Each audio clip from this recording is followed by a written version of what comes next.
তিস্তা মহাপরিকল্পনা বাস্তবায়নের দাবিতে ১০৫ কিলোমিটার জুড়ে মশাল মিছিল।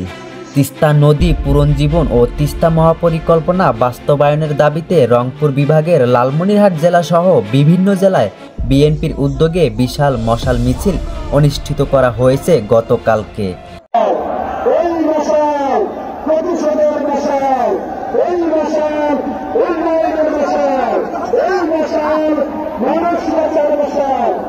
ষড়যন্ত্র করবে তারা দেশের শত্রু, গণশত্রু, তিস্তাপাড়ের শত্রু। তারপরে যদি দাবি আদায় না হয় আমার রংপুরকে অচল করে দিতে বাধ্য হব আমরা।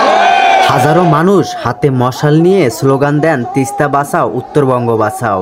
এই মিছিলে ছাত্রদল, যুবদল, স্বেচ্ছাসেবক দল সহ বিএনপির বিভিন্ন অঙ্গ সংগঠনের নেতাকর্মীরা অংশগ্রহণ করেন।